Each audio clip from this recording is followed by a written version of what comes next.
Good morning. आज हम लोग पढ़ेंगे श्रवण बाधित बालकों को सुनना व समझना। इस विकलांगता के अंतर्गत वे बच्चे आते हैं जो कि जिनके कान में कोई समस्या होती है, उनकी विकलांगता उनके कान से रिलेटेड होती है, जिनको सुनने में समस्याएं आती हैं। तो ऐसे बच्चे जिनको कान से संबंधित विकलांगता है, ऐसे बच्चों को विद्यालय में जब भी प्रवेश दिलाया जाए, अगर उस बच्चे को सामान्य विद्यालय में प्रवेश दिलाया जा रहा है तो इसकी जानकारी वहाँ के शिक्षक को दे दी जानी चाहिए कि बच्चे के साथ ऐसी समस्या है।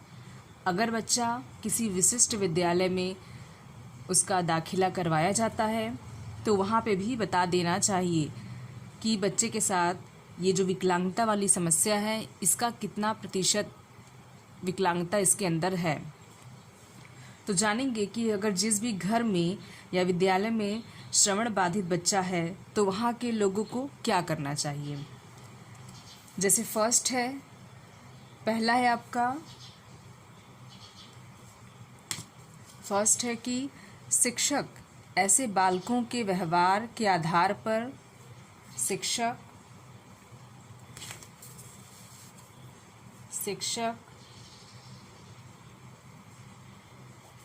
ऐसे बालकों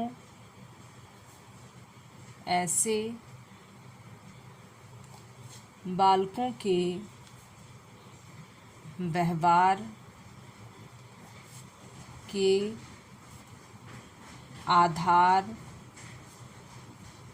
व्यवहार के आधार पर उनकी पहचान करें। व्यवहार के आधार पर उनकी पहचान करें और सामान्य कक्षा में उन्हें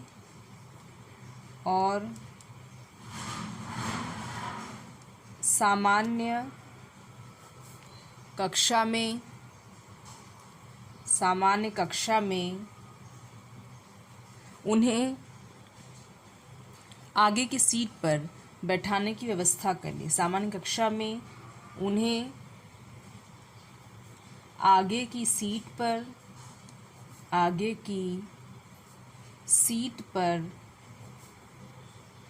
बैठाने की व्यवस्था करें।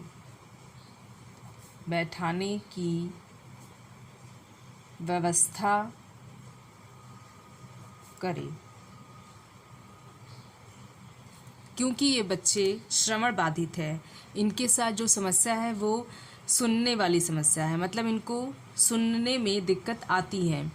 तो ऐसे बच्चे अगर किसी कक्षा में पढ़ते हैं, किसी सामान्य कक्षा में, तो वहाँ के अध्यापकों को ये चीज़ें पहले ध्यान देनी चाहिए कि वो पहले ऐसे बच्चों की पहचान करें जिनको ऐसी कोई भी समस्या है। पहचान करने के बाद उस शिक्षक की जिम्मेदारी है कि ऐसे बच्चे को क्लास में सबसे आगे की सीट पर बैठाएं, ताकि बच्चे को जो भी चीज़ें शिक्षक पढ़ा रहा है वो सुनने में दिक्कत ना आए और जो भी चीज़ें हैं वो आसानी से सुन सके। तो ये शिक्षक का कार्य है कि वो ऐसे बच्चों की पहचान कर उनको कक्षा में सबसे आगे की सीट पर बैठाए। अब जानते हैं सेकंड क्या है। दूसरा क्या ध्यान देना चाहिए ऐसे बच्चों के साथ। दूसरा है कि शिक्षक को उनके प्रति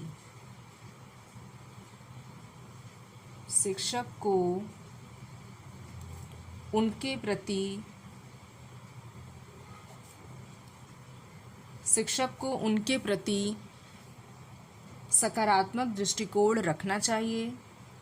उनके प्रति सकारात्मक दृष्टिकोण रखना चाहिए।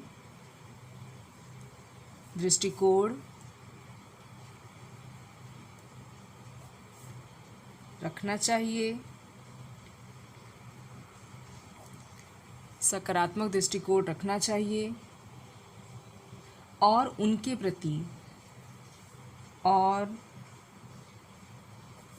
उनके प्रति सहानुभूतिपूर्ण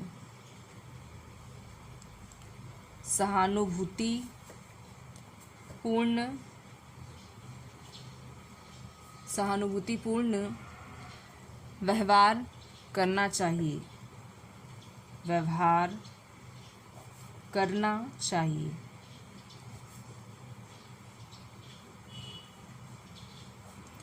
सहानुभूतिपूर्ण व्यवहार करना चाहिए।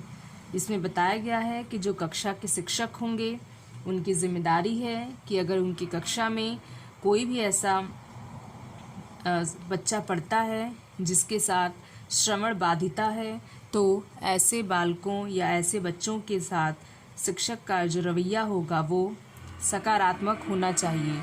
उसे सकारात्मक दृष्टिकोण उस बच्चे के प्रति अपनाना चाहिए ताकि बच्चा उनकी बातों को समझ सके और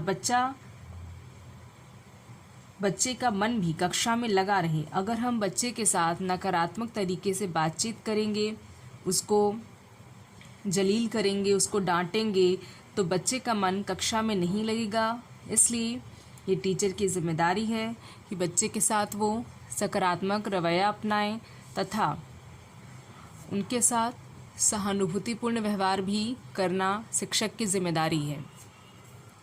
अगर बच्चे के साथ हम सकारात्मक दृष्टिकोण से व्यवहार करेंगे तो बच्चे का मन कक्षा में लगेगा तथा वह पढ़ाई के प्रति भी जागरूक या अग्रसर होगा। अब जानते हैं तीसरी क्या चीज़ें ध्यान देनी चाहिए ऐसे बच्चों के साथ। कक्षा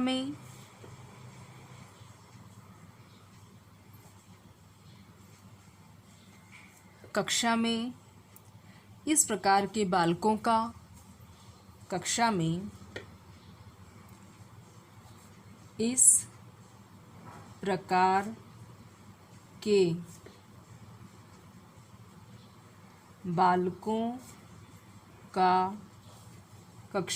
प्रकार के बालकों का प्रतिशत बहुत कम होता है। बालकों का प्रतिशत बहुत कम होता है।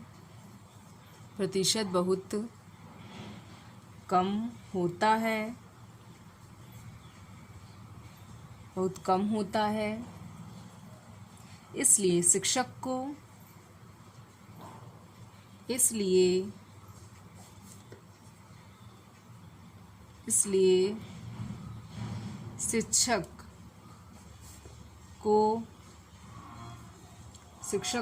शिक्षक को सामान्य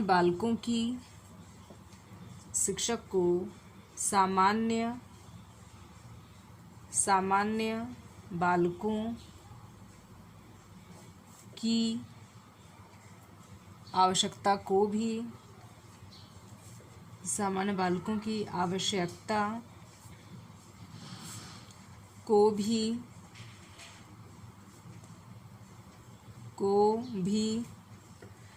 ध्यान में रखना चाहिए।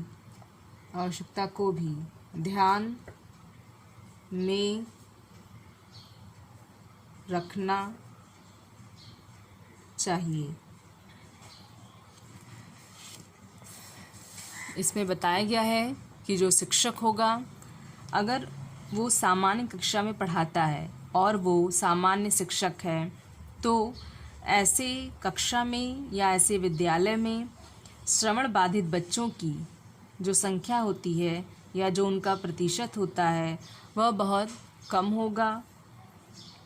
तो शिक्षक का ये कार्य है कि वो ऐसे बच्चों की पहचान करे और ऐसे श्रवण बाधित बच्चों के ऊपर ध्यान दे। लेकिन यहाँ शिक्षक को यह भी ध्यान देने की आवश्यकता है कि वह अपना पूरा ध्यान केवल इन विकलांग बच्चों पर ही ना लगाए, क्योंकि कक्षा में सामान्य बच्चे भी पढ़ाई करते हैं।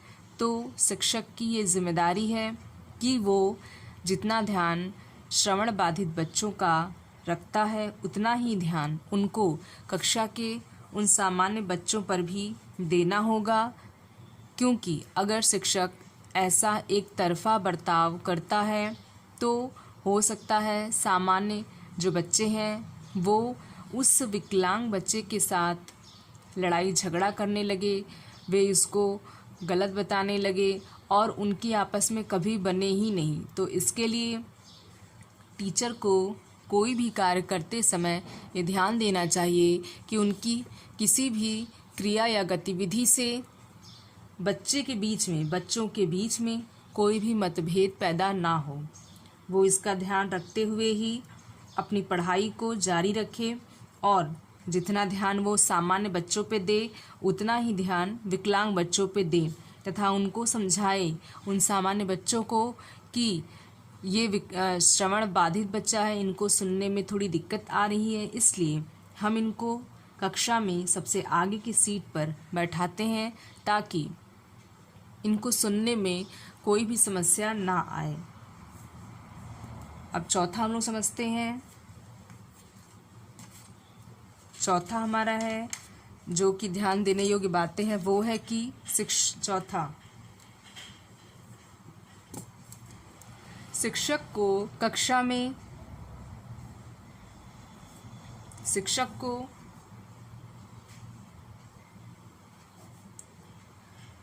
कक्षा में ये ध्यान देना चाहिए कि ये ध्यान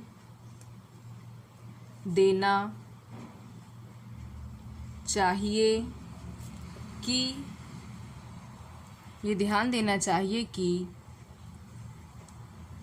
कि श्रवण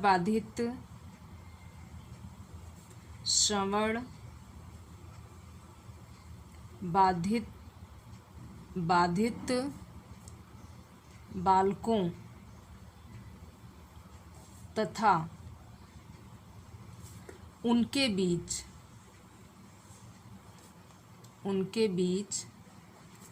ज़्यादा दूरी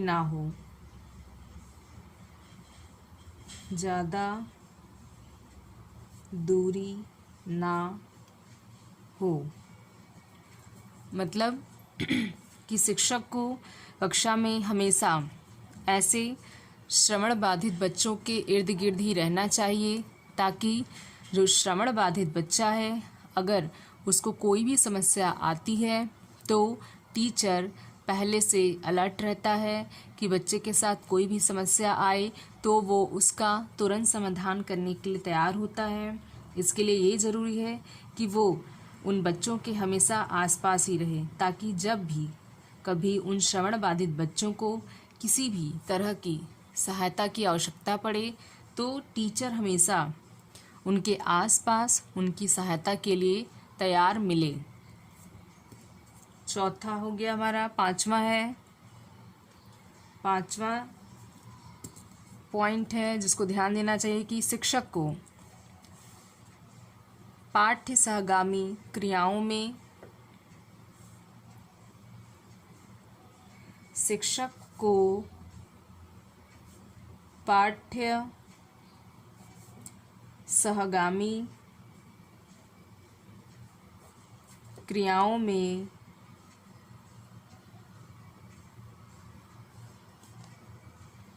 पाठ्य सहगामी क्रियाओं में ऐसे श्रवण बाधित बच्चों को भी शामिल करना चाहिए।